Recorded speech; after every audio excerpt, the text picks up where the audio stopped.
In 1906, Pablo Valencia dared the journey from Mexico to California in search of gold. He survived without water for a week, 7 days. He was rescued and documented the experience of thirst. Saliva becomes thick. A lump seems to form in the throat. The tongue swells so large that it squeezes past the jaws. The throat so swollen that breathing becomes difficult, creating a terrifying sense of drowning. The face feels full due to the shrinking of the skin.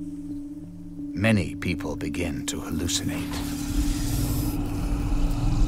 The eyelids crack, and the eyeballs begin to weep tears of blood. When Pablo Valencia was found, his skin was like purplish gray leather, scratched but with no traces of blood. His lips had disappeared as if amputated.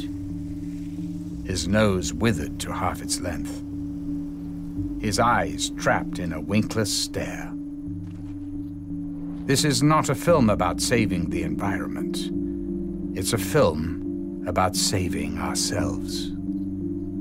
Because whatever one's environmental, political, or religious opinions, whatever one's race, sex, or economic standing, whomever of us goes without water for a week cries blood.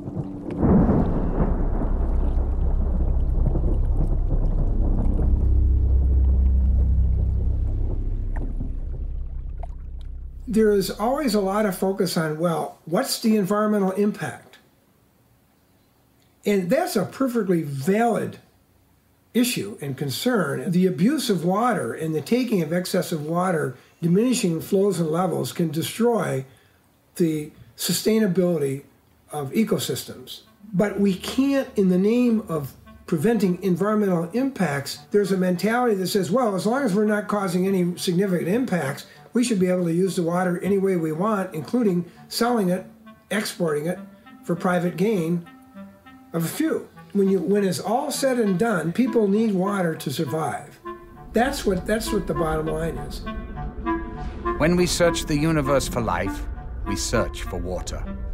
Because it is only from liquid water that all known forms of life exist.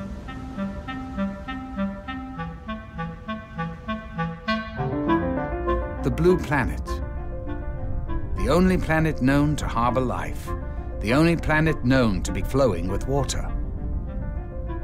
Water management has always been of key importance to humans. The Egyptians depended entirely upon the Nile.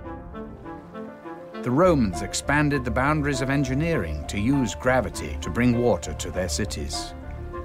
Ancient societies cherished water, molded their lives around it, and even worshipped it as a god.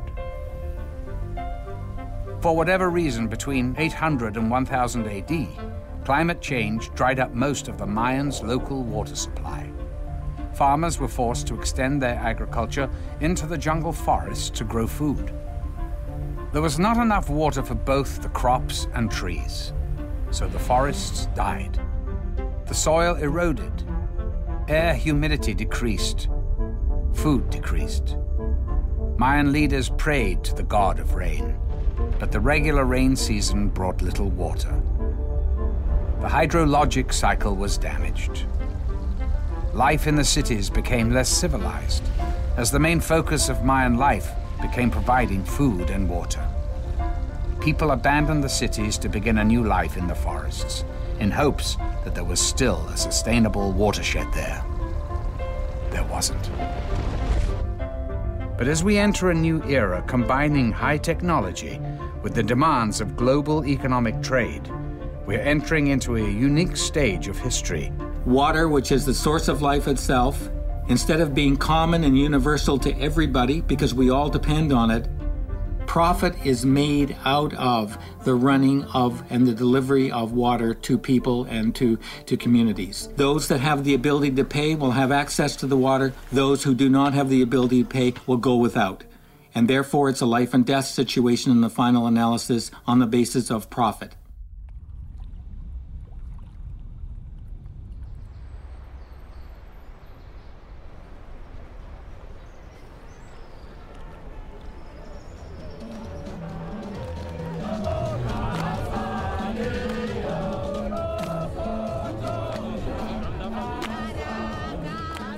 Thank you very much, and it's a great honor to be on the stage with you. I want to talk, comrades and friends, about a global water crisis in which we know that the world is actually running out of water. And that wasn't supposed to happen. It wasn't supposed to be able to happen because we were all taught back in, I don't know, grade 3 or 6 or whatever, that there's a cycle. When it rains, the water falls from the clouds down all the way to the ground. It soaks into the ground and then the grass and trees grow. Sometimes there's so much water underground that lakes and rivers just pop up, like when you squeeze a box of apple juice. The rivers carry the water back to the ocean. Inside the ocean, the water floats up to the sky as clouds again. Then the wind pushes the clouds towards the land and it rains again. This all happens over and over, forever and ever.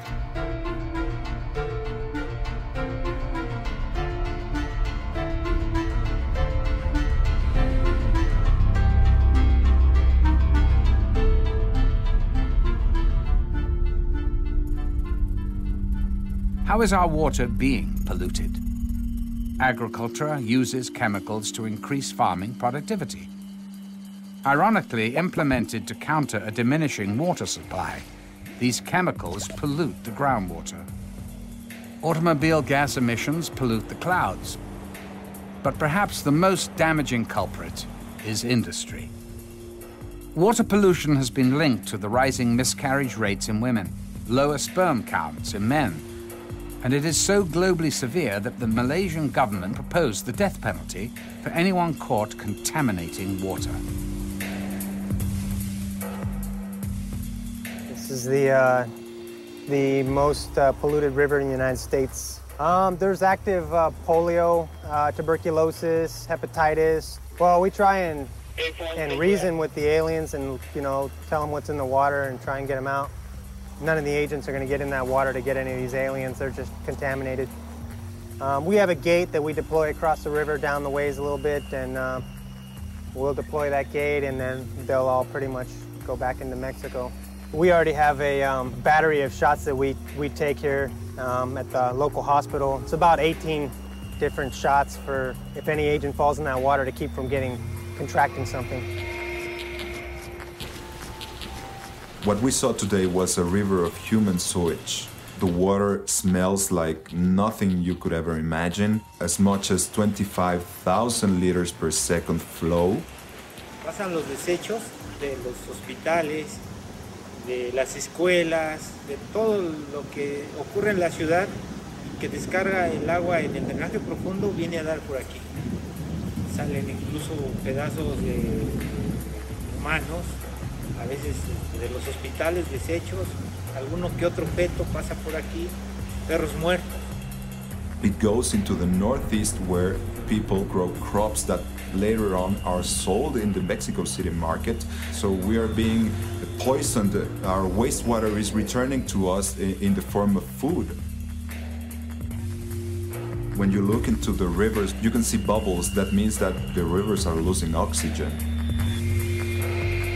Contamination and pollution of the water systems is creating cholera and water diseases are killing more children today than malaria or AIDS or even wars themselves. The wetlands would normally have been a process whereby there would have been some